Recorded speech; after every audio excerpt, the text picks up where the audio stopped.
Dan kita segera untuk membahas hal ini sudah hadir di studio pada pagi hari ini ada Kang Ujang Komarudin nih. Selamat pagi, Kang Ujang. Selamat pagi, Waalaikumsalam. Bang Arif Fadil, Universitas Al-Azhar Indonesia. Kumaha ada, Mang? Alhamdulillah pangestu. Kang dan Mbak. Baik.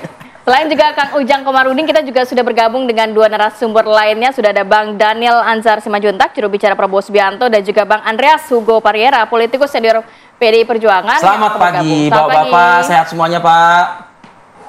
Selamat pagi, Assalamualaikum. Selamat pagi. Waalaikumsalam. Waalaikumsalam. Bang Andreas sehat, Bang Anin sehat, enak kita ngobrol pagi-pagi ini. Enak ya. Tapi mengawali pagi biar Kang Ujang dulu boleh nggak ya? Oh, boleh. Kang Ujang, ini kan kalau kita melihat kok belakangan survei Litbang Kompas menyatakan bahwa Prabowo efek ini lebih tinggi daripada Jokowi efek. Padahal kita tahu sebelumnya kan Jokowi efek ini cukup tinggi, kepuasan masyarakat juga cukup tinggi. Ini kemana larinya? Bahkan pernyataan Pak Prabowo pun di bulan Juni atau Mei itu mengatakan saya terpilih ini karena ada tidak Jokowi lepas efek dari Jokowi efek. Ya, begini Bang, dalam konteks teori ada istilah power center. Jadi siapa yang pegang kendali kekuasaan, dia yang akan menjadi pendulum kekuasaan Begitu ya? itu. Bandul politik. Bandul politik, dan itu akan menjadi magnet politik dimanapun. Karena dia punya semua sumber daya. Sumber daya negara, katakanlah punya sumber daya finansial, jaringan, ya semua kekuasaan dimiliki. Sehingga ini orang semua berharap kepada, mohon maaf, Pak Prabowo, sehingga menjadi magnet. Nah, kemana Pak Jokowi? Ya dengan sendirinya akan tersingkir, tersisih. Akan meredup gitu? Ya meredup, karena kita lihat Ini masih bulan Juli loh ini. Ya, Kan begini. survei ini kan di bulan Juli ya? Juni. Begini Juni, Bang, ya? kalau dalam analisa politik juga sebenarnya ketika presiden terpilih sudah ditetapkan, disitulah mulai Pak Prabowo akan menjadi rising star di politik Indonesia. Lalu Pak Jokowi akan sedikit demi sedikit akan tersingkir, dan ini fakta dan kenyataan dalam konteks dimanapun di negara dunia ini. Nah, kita lihat misalkan pelantikan Wamen kemarin, bagaimana orang dekatnya Pak Prabowo dilantik, itu kan bergaining dengan Tapi Pak kan, Jokowi. Pak Jokowi menitipkan Pak Ahmad Lutfi gitu loh, untuk didukung di Jawa Tengah. Artinya dalam konteks itu saya melihat Pak Jokowi tetap membutuhkan Pak Prabowo. Disitulah tapi realita wakil politik presiden yang ada. terpilih kan anak sulung dari Pak Jokowi. Apakah belum, maksudnya tidak cukup menghilangkan kuat, pamornya juga? Tidak cukup. kuat, Begini, kalau kita bicara soal politik, RI1 kalau bertarung dengan RI2, RI1 yang menang. Presiden dengan wakil presiden pasti yang berpengaruh adalah presiden. Karena kalau kita lihat konteks ketatanegaraan kita, wakil presiden, misalkan wakil bupati, wakil gubernur, apapun itu menjadi ban serep dalam konteks sistem ketatanegaraan kita. Nah, oleh karena itu saya melihat tidak aneh dan tidak heran kalau Jokowi efek itu pelan-pelan hilang, memudar, dan lalu naik Pak Prabowo, karena yang pemegang kendali Kang Ujang Indonesia sendiri mengatakan kalau misalnya memudar, larinya otomatis ke? Ya bukan lari, ya memang hilang. Sekarang gini, bagaimana di Indonesia ini orang yang tidak punya jabatan kan tidak diakui, tidak dihargai. Nah, makanya mohon maaf, Pak Jokowi kan berusaha ingin punya partai.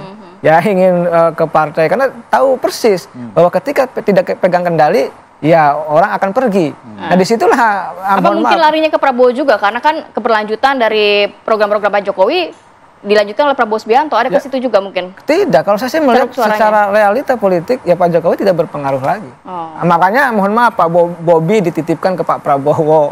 Kaisang pun akan dititipkan yang sama, Pak Ahmad Lutfi Jawa Tengah pun akan dititipkan ke Prabowo. Jadi konteksnya itu, saya melihat bahwa ini adalah sebenarnya fenomena umum yang terjadi pada setiap pemilu. Ketika presiden dilantik, yang baru itu akan dilantik, dia akan menjadi pendulum kekuasaan gitu. Saya melihatnya seperti itu. Oke, saya ke Bang Anin kalau gitu sebelum ke Bang Andreas. Bang Anin, menanggapi atau menyikapi hal ini nih Bang Anin. Sudah siapkah Prabowo ini berjalan sendiri dengan Prabowo efeknya gitu, tanpa ada lagi bayang-bayang Jokowi efek begitu? Pak Prabowo tidak punya logika versus yang ekstrim ya. Logika versus ekstrim itu maksud saya adalah nalar yang dibangun Pak Prabowo dalam politik itu tidak 100% nalar antagonis. Nalar antagonis itu maksud saya adalah menghadap-hadapkan semua semua rival politik atau mitra politik dibandingkan satu dengan lainnya, kira-kira begitu. Apalagi kan ini sedang dibandingkan antara efek Prabowo dan efek Jokowi. Nah, logika Pak Prabowo tidak dibangun dengan konstruksi logika seperti itu. Yang dibangun Pak Prabowo adalah logika kolaboratif, logika gotong royong, di mana tentu baik itu efek Pak Prabowo maupun efek Jokowi itu menunjukkan beliau berdua memiliki pengaruh yang signifikan di tengah politik nasional, juga di tengah masyarakat umum. Artinya apapun keputusan politik Pak Prabowo, apapun keputusan politik Pak Jokowi itu pasti punya dampak.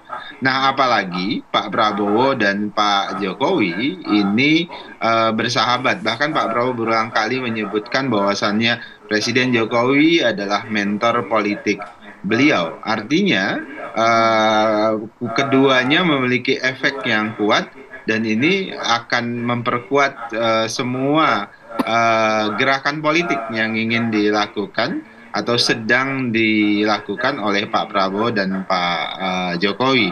Jadi Mas Fadil, Mbak Ratih, justru ketika kedua tokoh ini bersatu, kompak segala maka kita akan menemukan politik gotong royong yang sangat kuat. Apalagi ditambah Pak Prabowo selalu menyampaikan beliau tentu ingin membangun kolaborasi dengan mantan-mantan presiden sebelumnya, dengan Pak SBY misalnya, dengan Ibu Megawati dan semuanya. Jadi semangat kolaboratif dan semangat gotong royong ini yang ingin dikedepankan oleh Pak Prabowo, Mas Fadil.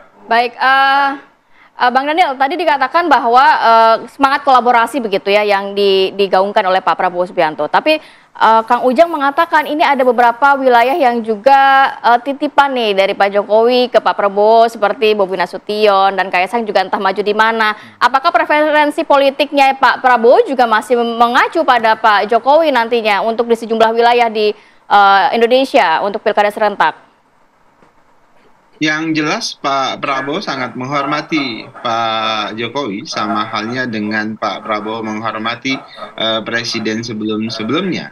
Jadi kalau kemudian Pak Joko Widodo memiliki preferensi politik tertentu misalnya terkait person per person, maka itu juga pasti akan menjadi atensi dari Pak Prabowo, karena seperti tadi saya sebutkan, Pak Prabowo berulang kali mengakui di depan publik tanpa tendeng aling-aling, beliau menyampaikan bahwasannya Pak Jokowi adalah mentor politik beliau. Artinya ketika Pak Jokowi punya preferensi politik kepada person tertentu, itu tetap akan menjadi atensi dari Pak Prabowo. Kenapa? Karena semangat Pak Prabowo tentu adalah berkolaborasi dengan Pak Jokowi, berkolaborasi dengan semua pihak, dengan Pak SBY, dengan Bu Megawati dan sebagainya. Ketika beliau-beliau punya pandangan, punya afirmasi politik tertentu, itu tentu akan menjadi pertimbangan serius Pak Prabowo.